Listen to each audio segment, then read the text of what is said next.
미디어에 노출되는 변호사분들이 난 시간당 100만 원이다 막 이렇게 얘기도 하시고, 그래서 이 자문을 특히 월자문, 지금 말씀하신 게 이제 월 단위로 체결하는 자문이잖아요. 이런 형태로 진행하는 거에 대해서 비용에 대해서 굉장히 고민이 많으실 것 같아요. 이런 비용 부담에 대해서 좀 한마디 좀 해주셔야 되는 거 아닐까.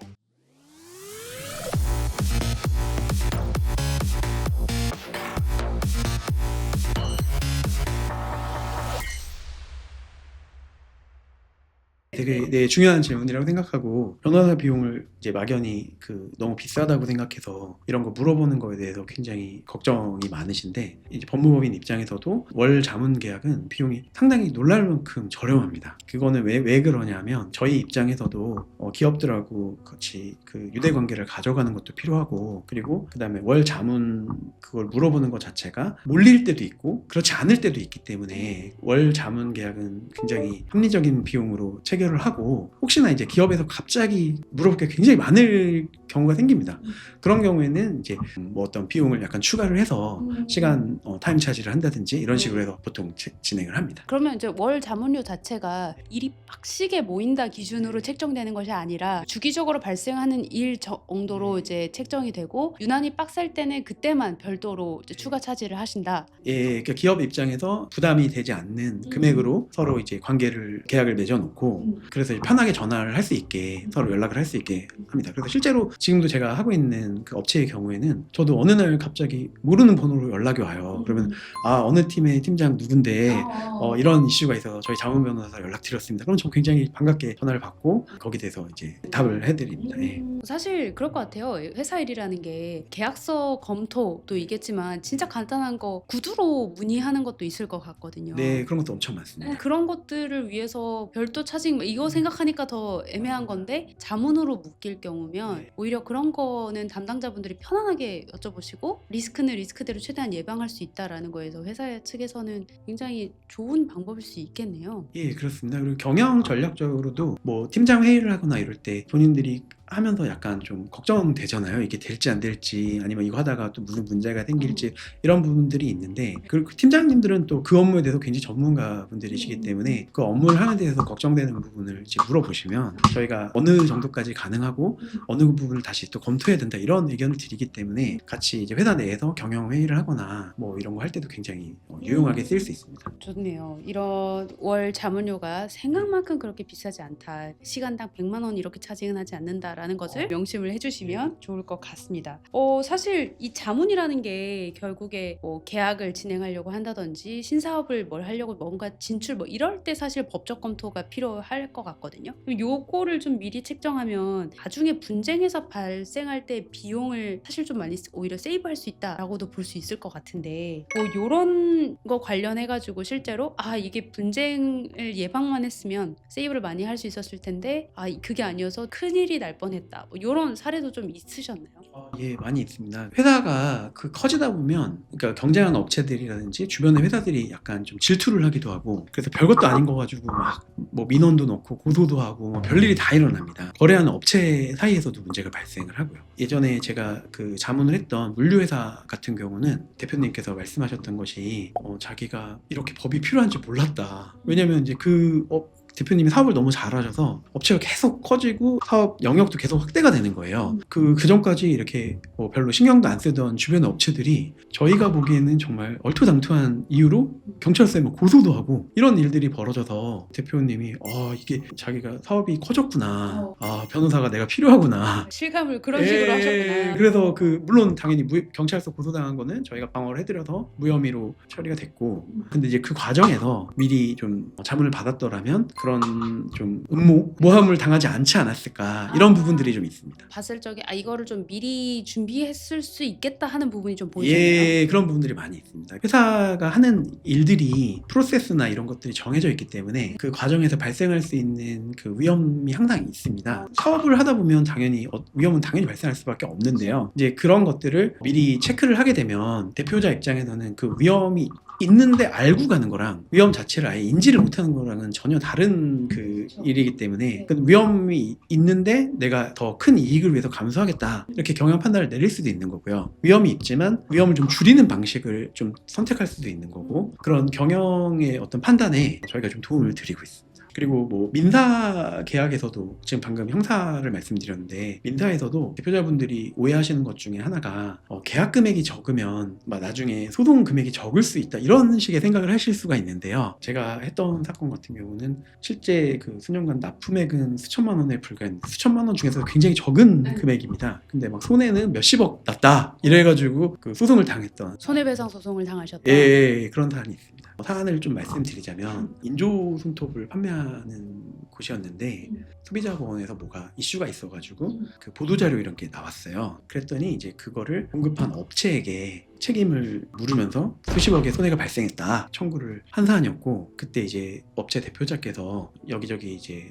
변호사 상담을 하셨는데 합의에 대한 의견을 많이 주셨었는데 제가 한번 다투어 볼 수 있겠다 이래가지고 이제 진행했던 사안입니다. 그럼 좀 정리해보면 소위 갑 업체에서 소비자 보호 문제가 터졌는데 이건 납품한 너네 문제야 라고 해서 을인, 어떻게 보면 지금 의뢰인이신 을 회사에 너 때문에 손해가 생겼어 해서 손해배상 청구를 하신 약간 그런 소송이 발생했던 것 같고 이 을 대표님께서는 여기저기 변호사한테 알아보셨는데 이럴 땐 합의해주는 게 좋다라고 해주셨는데 변호사님이 보시기엔 아니다 이거는 싸워볼 만한 여지가 있다 라고 판단을 하셨다 이렇게 정리해 볼 수 있는 거죠. 어떤 부분에서 좀 싸워볼 수 있다라고 판단하신 거예요? 제가 내용을 좀 살펴보니까 문제된 제품이 의뢰인의 제품이라는 것을 확인한 증거가 없더라고요.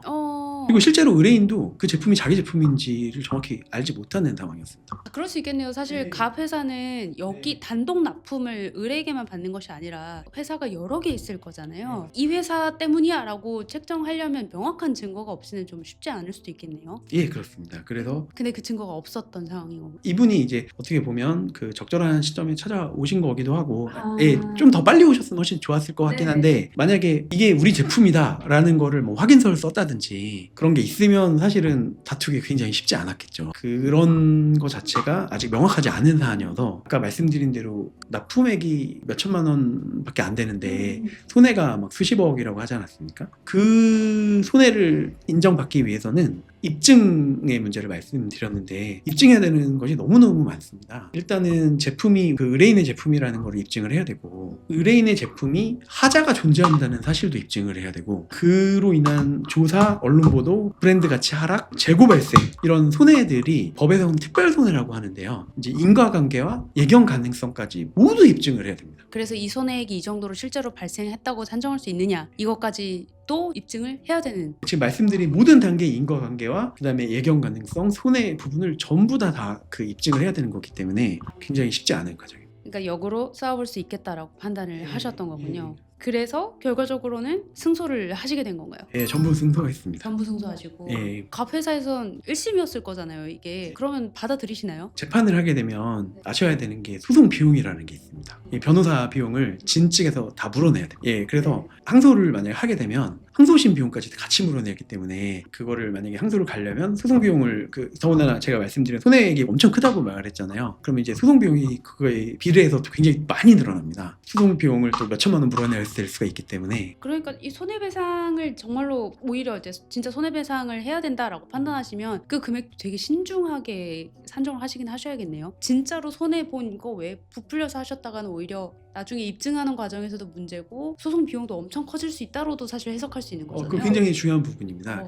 보통 소 제기를 할 때 소송 비용 물어내는 거를 잘 모르시는 경우도 있는데 이제 패소 위험이 높을 경우에는 그것도 충분히 고려하셔야 됩니다. 여러분 이 사업이라는 게 정말 속상할 때도 있겠지만 이게 감정 싸움이 돼서 숫자 막 아무렇게나 갈겨 써가지고 소송하셨다가는 낭패를 볼 수도 있겠다라는 게 좀 그런 파악이 되는 내용이었네요. 예, 그 관련해서 하나 또 재밌는 에피소드 하나 말씀드리면 뭐냐면 이제 100% 이긴 사건을 항소심까지 고맙게도 해준 사건이 있어서 소송비용까지도 했는데 이제 항소심도 당연히 100% 이겼는데 대법원 이제 상고심을 소장을 넣은 거예요. 상고장을. 그쪽에서? 예. 네. 그래서 저희는 되게 고마웠죠. 이제 소송비용을 또 버는구나 네. 이렇게 생각을 했는데 안타깝게 그 나중에 상고 취하를 해서 비용을 못 받았던. 그제서야 이게 쉽지 않은 싸움이다라는 걸 좀 인지를 하셨던 모양이네요. 변호사분의 조언을 좀 네. 잘 일찍 좀 네. 얻으셨다라면 이런 소송 비용을 오히려 세이브할 수도 있었다라는 것도 오히려 역으로 생각해 볼 수 있겠습니다. 또 냉정하게 판단해야 할 네, 부분이다. 네. 회사 입장에서 물어내야 되는 비용이기 때문에 자문하실 때 다 이런 걸 얘기해 주시겠네요. 물론입니다. 자문을 정말 좀 잘 활용해 볼 수 있는 가능성은 굉장히 많네요. 이렇게 이야기를 하다 보니까. 기업 자문이라는 게 되게 필요로 하지만 사실 저는 늘 이런 걸 생각하면 어떤 변호사를 만나느냐가 되게 중요하다라는 생각을 늘 하거든요. 그러니까 이것도 잘 해주시는 변호사를 만나야 자문이라는 거에 대해서 이제 많은 분들이 효용감 이런 걸로 굉장히 많이 느끼실 텐데 변호사님이 생각하시기에 기업 자문하는 과정에서 변호사에게 요구되는 가장 중요한 역량은 무엇인가요? 아이러니하게도 그러니까 법률에 대한 지식도 중요하겠지만 업계의 생태계에 대한 이해나 의뢰인이 원하는 거를 정확히 파악하는 게 중요하다고. 그러니까 예를 들어서 이제 유통업이나 뭐 면세점 같은 경우에는 굉장히 갑의 정도가 굉장히 높습니다. 슈퍼갑이라고 하는데요. 그런 경우에 뭐 법으로 아무리 맞는 얘기를 해봐야 의미가 없습니다. 이제 대기업들이 관련된 협력 업체들의 경우에는 그 대기업과 거래를 중소기업 입장에서는 거래를 하는 것이 가장 중요하기 때문에 어떤 문구 뭐 이런 게 중요한 게 아니라 그 대기업과 거래를 하는 거를 방향으로 해야 되는데 거기서 최소한의 위험을 방지하는 그런 것이 필요하고 대기업의 협력 업체 비슷한 수준의 업체 간에는 각자 이렇게 챙길 수 있는 권리나 뭐 이런 것들을 적절하게 주장하는 그런 것들도 필요할 수 있습니다. 아까 그 대기업 이야기가 좀 되게 재밌는 것 같은데 대기업과의 거래에 있어서 계약서에 너무 막 이것도 해주세요 저것도 해주세요 그러니까 자기의 어떤 안위를 챙기기에 너무 많은 워딩을 넣어버리면 오히려 대기업 측에서 이것 봐라가 돼가지고 이 체결이 좀 그러니까 오히려 안 되는 방향으로 가는 리스크도 있을 수 있으니 아까 최소한의 리스크만 가지고 가야 된다라고 이야기를 좀 해주신 것 같아요. 예, 맞습니다. 제가 대기업도 자문을 했었는데 대기업의 경우에는 자문하기 굉장히 편합니다. 왜냐면 제가 적어준 대로 그냥 관철을 시킬 수가 있거든요. 예. 근데 이제 그렇지 않은 뭐 회사의 위치가 뭐 의리나 병이나 여러 가지 그 고려를 해야 되는 상황에서는 네. 법적으로 아무리 맞는 말을 해도 회사 입장에서 거래가 되는 게 훨씬 중요하잖아요. 사업을 그렇죠. 하는 게. 그게 안 되면 그거는 적절한 자문이라고 할 수가 없습니다. 부당한 문제라고 한다면 당연히 네. 이거에 대해서 조금 이야기를 해야 될 수는 있겠지만 네. 그게 아닌 부분은 괜히 들쑤실 필요가 없는데 그거는 좀 산업 이 관계 기업 간의 관계에 대한 이해도가 있어야 그걸 고려한 자문이 나올 수 있겠네요. 예, 맞습니다. 그 제가 또 자문하는 금융업 쪽에 회사가 있는데 거기도 이제 좀 되게 억울한 일을 당했는데 그 대표님이 당연히 업계를 너무 잘 하시는 분이기 때문에 저한테 처음에 상의를 하는 게 이런 억울한 일을 당했다. 그래서 억울한 부분은 맞는데 이거를 문제 제기를 하거나 이의 제기를 하는 것이 맞느냐부터 물어보십니다. 너무 억울하긴 한데 이거를 괜히 문제 제기를 했다가 자기는 그 업계에서 어떻게 보면 굉장히 그 힘들어지는 거죠. 근데 그렇다고 그냥 넘어가기에는 너무 억울하니까 이거를 그 심기를 건드리지 않으면서도 누가 봐도 이 정도 얘기는 할 수 있다. 네. 이 정도의 그 톤을 조절하는 그것도 굉장히 중요한 부분입니다. 이런 거는 사실 대표님이시든 아니면 이런 걸 담당하시는 분께서 누구와 한번 논의를 좀 해볼 상대가 늘 필요할 것 같은데 이게 변호사일 때 제일 좋은 대화 상대가 되긴 하겠네요. 이런 이제 법적으로 틀린 건 아니나 이런 거를 내가 좀 세게 얘기해도 될까? 어떻게 얘기를 하는지 이 톤 다운하고 이런 거 조절은 사실 변호사분과 이야기를 나누면서 조절해가는 것이 가장 리스크가 제일 최소화될 수 있는 방향은 맞는 것 같다는 생각이 들거든요. 예, 일단은 뭐 좋은 지적 해주셨는데요. 회사 간의 관계, 업체 간의 관계에 있어서 억울한 일을 당하니까 이제 화가 나잖아요. 내용 증명을 보내겠다, 소장을 보내겠다, 뭐 이런 식의 생각을 하는데 변호사가 이제 이 소장이 뭐 가능합니다. 이렇게만 끝나서는 안 됩니다. 이 소장을 보냈을 때 아니면 이 내용 증명을 보냈을 때 우리가 어떤 위험에 처할 수 있는지를 그거를 검토해 주는 게 저는 변호사의 역할이라고 생각을 하거든요. 의뢰인분들이 찾아오셨을 때 업계에서 이제